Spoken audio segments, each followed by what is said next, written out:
Hello students, I am your science faculty at JR. जैसा कि हम लोग अपने चैप्टर को जो कि हमारा मोशन चल रहा था उसके हम लोग सेकंड वीडियो में आ चुके हैं, दैट मीन सेकंड लेक्चर में आ चुके हैं।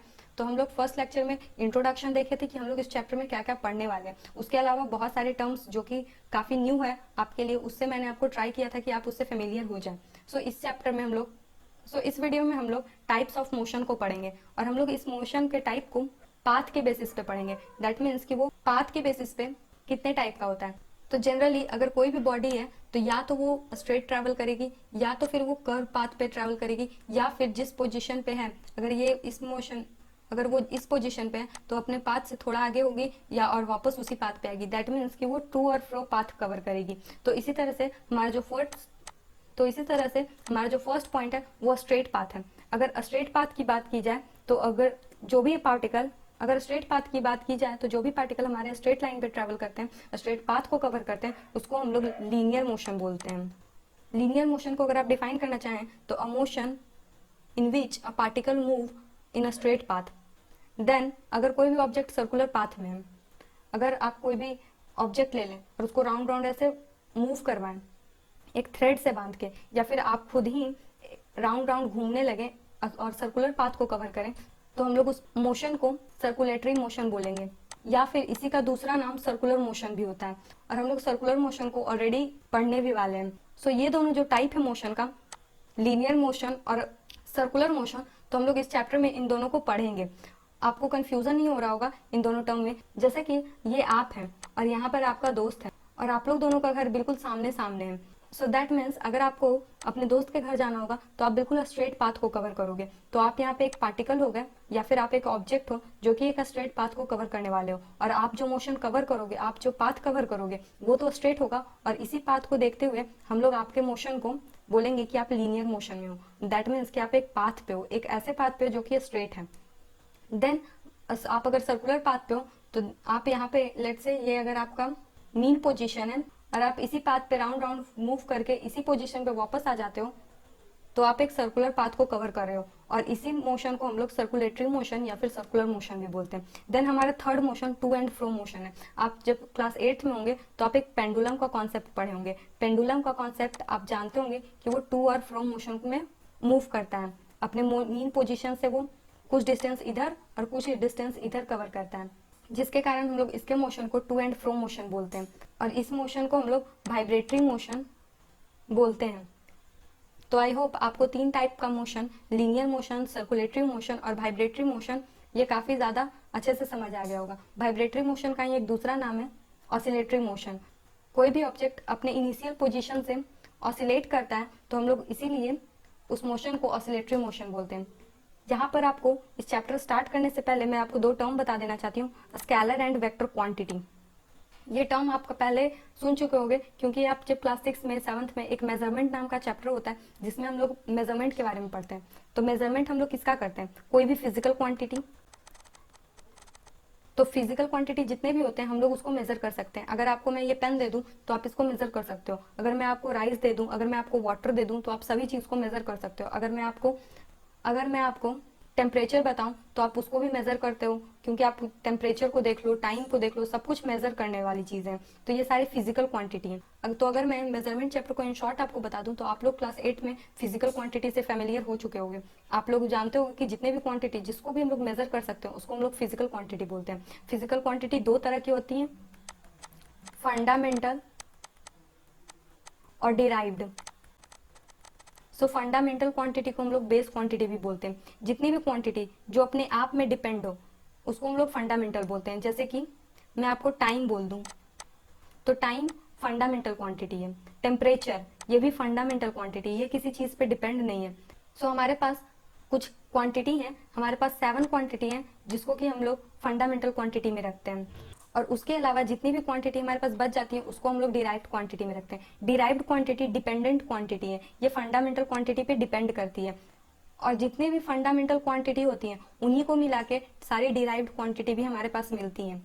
तो अब फर्दर यहाँ पे आप स्केलर और वेक्टर क्वांटिटी को देख रहे होंगे। तो वेक्टर क्वांटिटी और स्केलर क्वांटिटी वो क्वांटिटी होती है जिसमें सिर्फ डायरेक्शन का खेल होता है। दैट मीन्स कि अगर आपके पास एक क्वांटिटी है जो कि डायरेक्शन से इंडिपेंडेंट हो, जिसके पास डायरेक्शन से कोई लेना देना नहीं है। अगर मैं आपको बोलूं कि आपको रोज 5 किलोमीटर दौड़ना है, तो ये एक तरह से मैं आपको सजेशन दे रही हूँ। तो आप ये नहीं मुझसे पूछने वाले हो कि आप किस से डायरेक्शन में हमसे दौड़ने के लिए बोल रही हैं। आप कोई भी डायरेक्शन लोगे और 5 किलोमीटर दौड़ने लगोगे।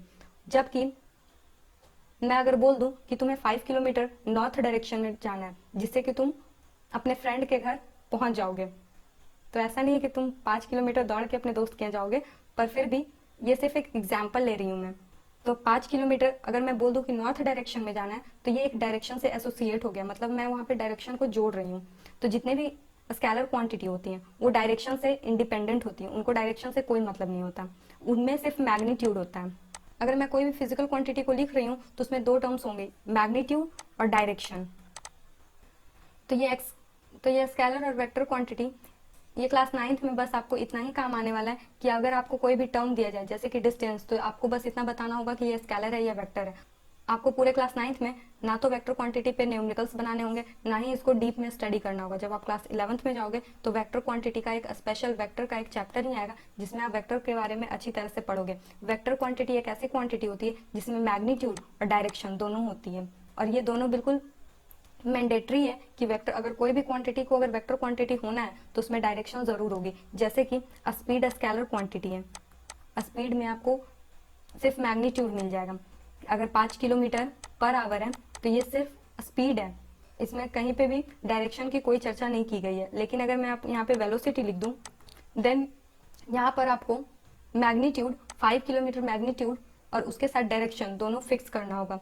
तो इसी तरह से जितने भी हम लोग इस चैप्टर में पढ़ेंगे, चाहे वो स्पीड हो, वेलोसिटी हो, एक्सेलरेशन हो, इन सारी चीज़ों को हम लोग ये कंफर्म करेंगे कि स्केलर क्वांटिटी है या वेक्टर क्वांटिटी है। So I hope you have better idea of each and every point written on the slide. Now distance and displacement, आप लोग ये टर्म से काफ़ी ज़्यादा फेमिलियर हैं, तो मुझे इसके बारे में बताने की ज़्यादा ज़रूरत नहीं है। सो यहाँ पर अगर आप खड़े हैं और यहाँ से आपको एक डेफिनेट हाउस, जैसे ये आपका एक हाउस है, ये आपका घर होगा या फिर एक स्कूल है, और आपको यहाँ से अपने स्कूल को जाना है, तो आपके पास दो ऑप्शन है। आप डायरेक्टली यहाँ से यहाँ जा सकते हो।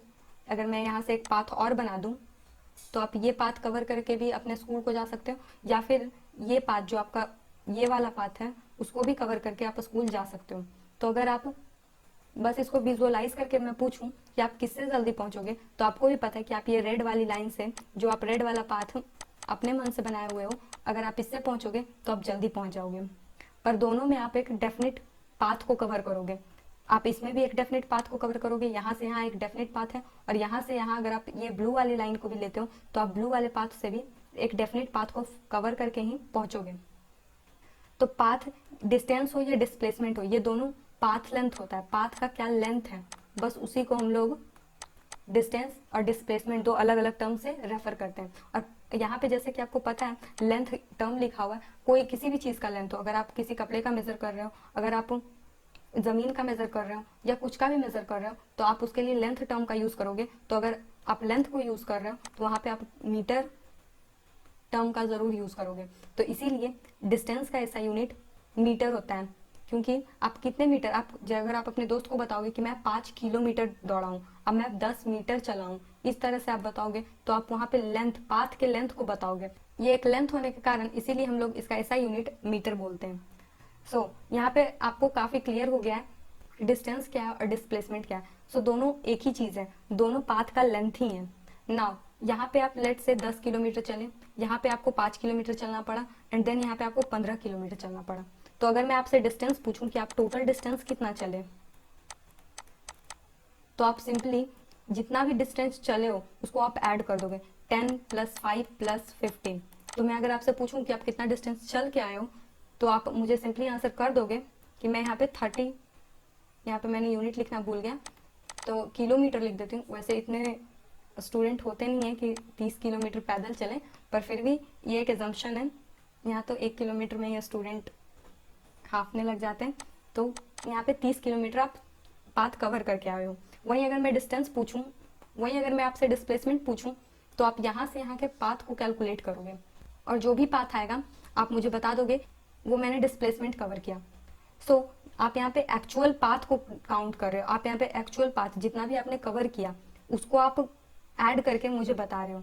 तो तो डिस्टेंस का डेफिनेशन यहीं से आपका क्लियर हो जाता है। The actual path cover by the object is known as distance.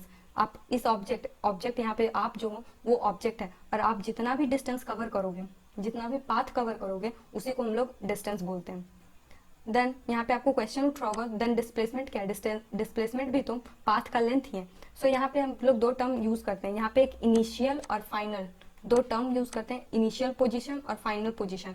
So it is the shortest path length between two point, that is initial and final. So आपको इसका डेफिनेशन क्लियर हो गया कि एक शॉर्टेस्ट पाथ है, कि एक shortest path है जो कि इनिशियल और फाइनल पॉइंट के बीच का है, और उसी को हम लोग डिस्प्लेसमेंट बोलते हैं। सो डिस्प्लेसमेंट और डिस्टेंस से जुड़ी बहुत सारी बातें हैं, तो हम लोग नेक्स्ट स्लाइड में देख लेते हैं और इसके डिफरेंस को भी समझ लेते हैं। तो डिस्टेंस, यहाँ पे डिस्टेंस का और डिस्प्लेसमेंट का जो डिफरेंस होता है, ये आपके स्कूल के एग्जाम में पूछने ही वाले हैं, क्योंकि ये काफ़ी ईजी भी होता है और आपको यहाँ पे काफ़ी स्कोरिंग भी क्वेश्चन मिल जाता है। आपसे डिफरेंस पूछ लेंगे और आपको ज़्यादा कुछ लिखना भी नहीं है, बस टेबुलर फॉर्म दो बना लेने हैं और एक तरफ डिस्टेंस और एक तरफ डिस्प्लेसमेंट लिख के आपको बस ये चारों पॉइंट अपने माइंड में रखना है और उसी को अच्छी तरह से बस एक्सप्लेन कर देना है।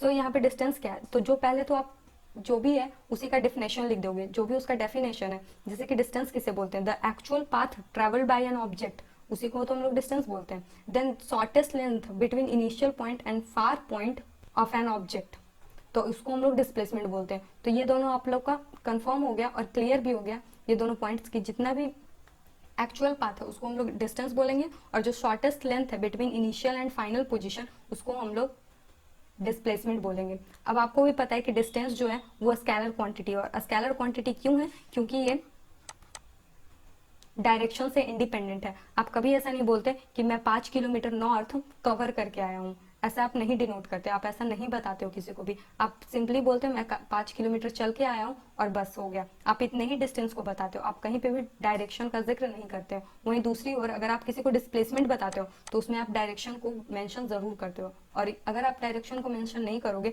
तो लोग उसको डिस्टेंस ही समझेंगे। सो डिस्टेंस ऑलवेज पॉजिटिव, ये वाला मैं आपको बता देती हूँ। जैसे कि आप पिछले स्लाइड में देखे होंगे, तो मैं आपसे डिस्टेंस पूछी होंगी, तो जब भी अगर मैं आपसे इधर से पूछूं कि आपको स्कूल से अपने होम पे जाने में कितना डिस्टेंस लगा, आप कितना डिस्टेंस ट्रैवल करोगे, तो आप बोलोगे 30 किलोमीटर। या फिर मैं आपसे ये पूछूं कि आपको अपने होम से स्कूल आने में कितना डिस्टेंस लगा, तो आप उसको 30 किलोमीटर ही बोलोगे। ऐसा नहीं है कि अगर मैं आपको क्वेश्चन रिवर्स करके पूछूं तो क्वांटिटी रिवर्स हो जाएगी, आप निगेटिव में बोलने लगोगे, ऐसा नहीं होता। लेकिन अगर आपको मैं यहाँ पे लेट सपोज यहाँ पे एक पॉइंट है, यहाँ पे आप हो और यहाँ से आप एक डिस्टेंस को कवर किए, तो ये डिस्टेंस कवर करने पे हमेशा पॉजिटिव ही रहेगा। ये सारे डिस्टेंस एक्चुअल पाथ मैं अगर ऐसे ऐसे ऐसे जोड़ देती हूँ, यहाँ पे 5 किलोमीटर है, ये 4 है, ये 3 है, ये 2 है, तो ये सारे पॉइंट्स हैं। तो अगर मैं यहाँ से पूछूं कि आपका टोटल डिस्टेंस क्या था, तो आप इसको सारे को जोड़ दोगे। लेकिन अगर मैं पूछूं इसका डिस्प्लेसमेंट क्या है, तो आप इसको नेगेटिव में बताओगे, क्योंकि ये अपने इस पोजीशन पे वापस आने के बाद इतना एक्स्ट्रा चल गया। दैट मीन्स कि अगर आपके पास डिस्टेंस है तो वो हमेशा पॉजिटिव होगा, डिस्टेंस ऑलवेज पॉजिटिव। वहीं डिस्प्लेसमेंट पॉजिटिव भी हो सकता है, नेगेटिव भी हो सकता है, जीरो भी हो सकता है। अगर आप सर्कुलर पाथ पे मूव कर रहे हो, तो आप सर्कुलर पाथ पे जब मूव करते हो, तो अगर मैं पूछूं, अगर आप इसके 3 चक्कर लगा लिए, तो मैं पूछूंगी आप कितना डिस्टेंस कवर किए, तो आप 3 इंटू 2πr बोलोगे। जबकि अगर मैं डिस्प्लेसमेंट पूछूं तो आप इसका 0 बोलोगे, क्योंकि आप घूम के वापस उसी पॉइंट पे आ गए जहां पे आप शुरू किए थे। तो इसीलिए डिस्टेंस तो हमेशा पॉजिटिव होता है, लेकिन डिस्प्लेसमेंट पॉजिटिव, निगेटिव और 0 तीनों हो सकता है। तो ये पॉइंट आपको मेंशन करना ही पड़ेगा, क्योंकि ये काफ़ी ज़्यादा इंपॉर्टेंट पॉइंट भी है। वहीं distance can be equal to displacement in linear path. अगर आप लीनियर पाथ पे हो, यहाँ पे ये लीनियर पाथ करने का मतलब आप समझ रहे होगे कि आप स्ट्रेट पाथ पे हो, तो यहाँ पे डिस्टेंस और डिस्प्लेसमेंट दोनों इक्वल होगा, क्योंकि आप यहाँ से यहाँ जो भी पाथ कवर करोगे वो डिस्टेंस भी होगा और डिस्प्लेसमेंट भी होगा। यहाँ से अगर आप कोई भी पाथ ऐसा, अगर मैं बोलूँ कि आपको शॉर्टकट लेना है, तो आप शॉर्टकट कहीं से भी नहीं ले सकते। और डिस्प्लेसमेंट को समझना है तो आप इसको ऐसे भी समझ सकते हो कि जितना भी आपका शॉर्टकट्स होता है, अगर आप जिगजैग पाथ को कवर कर रहे हो, इस तरह का पाथ है, अगर आप इसके बीच में एक स्ट्रेट लाइन लेते हो तो आप इसको डिस्प्लेसमेंट बोलोगे, क्योंकि आप जिगजैग पाथ को जितना ज़्यादा कवर करोगे आपको उतना ही ज़्यादा डिस्टेंस बढ़ता जाएगा। लेकिन अगर आप एक इस पाथ को फॉलो करते हो तो आपको काफ़ी कम चलना पड़ेगा और आपका डिस्प्लेसमेंट भी कम होगा। तो सिर्फ लीनियर केस में जब आप लीनियर ट्रैवल करते हो, लीनियर पाथ पे ट्रैवल करते हो, तो आपका डिस्प्लेसमेंट और डिस्टेंस हमेशा इक्वल होता है। लेकिन अगर वैसे ही अगर आप अपना डायरेक्शन चेंज करते हो तो वैसे ही आपका डिस्टेंस डिस्प्लेसमेंट से बड़ा हो जाएगा। डिस्प्लेसमेंट हमेशा छोटा रहेगा, जैसे कि आप यहाँ पे देख के भी समझ सकते हो कि ये सारे पाथ को ऐड करने पे ये बिल्कुल नॉर्मल सी बात है कि ये डिस्प्लेसमेंट से बड़ा ही होने वाला है। So displacement can be equal to distance और it is lesser than distance.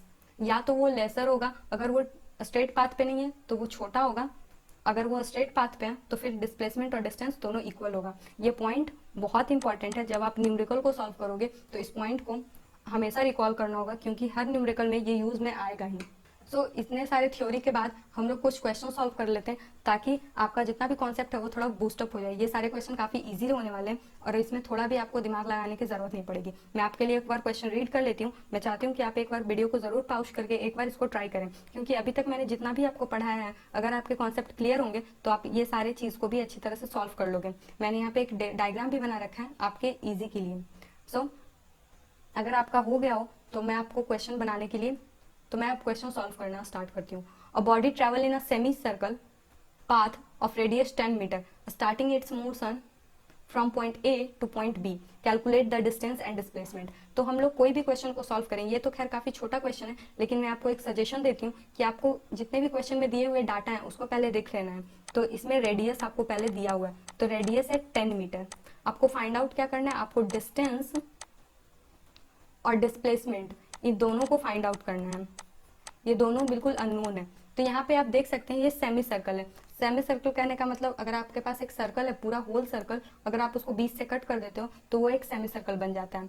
तो इस सेमी सर्कल का रेडियस r है और उस r का वैल्यू 10 सेंटीमीटर है, सॉरी 10 मीटर है। तो हम लोग पहले डिस्टेंस कवर करते हैं। तो डिस्टेंस अगर यहाँ पे ये पार्टिकल a से b पे गया होगा तो दैट मीन्स ये इस तरह के पाथ को फॉलो किया होगा a से b जाने में, और A से B वो इस तरह से पहुंचा होगा। तो अगर मैं इस पूरे सर्कल को ड्रॉ कर दूं तो ये एक सर्कमफेरेंस हो जाएगा सर्कल का। तो अगर circumference of circle 2 pi r होता है, तो अगर उसका सेमी सर्कल मैं इसका हाफ कर दूं तो इसको मैं 2 से डिवाइड कर दूंगी तो ये हट जाएगा और हमारे पास सेमी सर्कल का सर्कमफेरेंस का वैल्यू पाई r आ जाएगा। और सर्कमफेरेंस का वैल्यू, ये जो सर्कमफेरेंस है वो एक तरह का लेंथ है, ये जो ये सर्कमफेरेंस है ये लेंथ है और इसी का वैल्यू पाई आर है। और पाई का वैल्यू भी यहाँ पे दिया हुआ है 3.1। तो अगर आपको पाई का वैल्यू नहीं भी गिवन होता तो आप सिंपली 22/7 का वैल्यू पुट करके आप आंसर लिख सकते थे।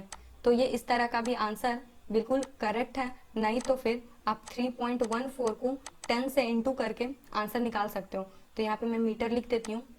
यहाँ पे अगर आप 10 से इंटू करोगे तो आंसर आएगा 31.4 मीटर। तो ये इतना डिस्टेंस हुआ। तो आपका डिस्टेंस यहाँ पे काफी ज्यादा आया है 31.4 मीटर। वहीं अगर आप डिस्प्लेसमेंट की बात करते हो तो आपको सिंपली शॉर्टेस्ट पाथ को फाइंड आउट करना है।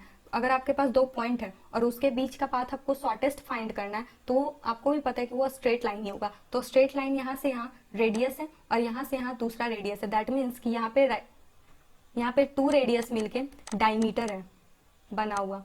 आप अगर मैथ्स को भी फॉलो करते होंगे तो आप ये सारी चीजें मैंने आपको फर्स्ट ही लेक्चर में बता रखा है कि मैथ और फिजिक्स बिल्कुल साथ साथ चलते हैं। तो यहाँ पे ये सेमी सर्कल का फॉर्मूला लिखा हुआ है, जो मैंने आपको बताया कि अगर मैं किसी भी सर्कल को हाफ कर दूं तो वो सेमी सर्कल का रेडियस, सेमी सर्कल का सर्कमफेरेंस का वैल्यू निकल जाएगा। तो आप इस तरह से भी पता कर सकते थे, नहीं तो फिर आपको सिंपली ये वैल्यू याद रख लेने की जरूरत है, नहीं तो फिर आपको ये भी पता है कि डायमीटर इक्वल टू 2r होता है। तो रेडियस का वैल्यू दिया हुआ है 10 मीटर और आप r का वैल्यू पुट करके यहाँ से आप डिस्प्लेसमेंट को फाइंड आउट कर सकते हो। तो यहाँ पे बस सिंपली 20 मीटर डिस्प्लेसमेंट हुआ। तो आप यहाँ से खुद भी कंपेयर कर सकते हो कि डिस्टेंस काफी ज्यादा है 31.4 मीटर और डिस्प्लेसमेंट 20 मीटर। तो आपको जब कभी भी अब अपने स्कूल से घर आना हो तो आप डिस्टेंस की बजाय डिस्प्लेसमेंट को चुनिएगा। सो नाउ ये हमारे पास दूसरा क्वेश्चन है। डिस्टेंस और डिस्प्लेसमेंट पे ज्यादा क्वेश्चन बनते ही नहीं है और जितने भी क्वेश्चन बनते हैं ऑल पॉसिबल क्वेश्चंस मैंने मेंशन कर रखे हैं। तो ये आप खुद से ट्राई कीजिएगा। मैं एक बार क्वेश्चन को पढ़ देती हूँ और समझा देती हूँ। A body travel 4 kilometre towards north, then he turn to his right and travel another 4 kilometre. अगर ये एक ऑब्जेक्ट है या फिर पार्टिकल है, वो पहले 4 किलोमीटर चला और उसके बाद वो अपने राइट मुड़ गया और देन वो फिर देन वो फिर से 4 किलोमीटर चला और उसके बाद वो रुक गया। देन यहाँ पे हम लोग को कैलकुलेट करना है उसका टोटल डिस्टेंस, कि वो कितना डिस्टेंस ट्रेवल किया और वो कितना डिस्प्लेसमेंट ट्रैवल किया।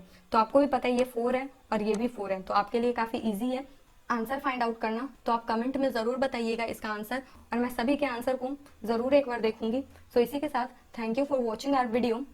For more video you can subscribe to our channel. I will come up with the new lecture of this chapter. Till then, bye bye.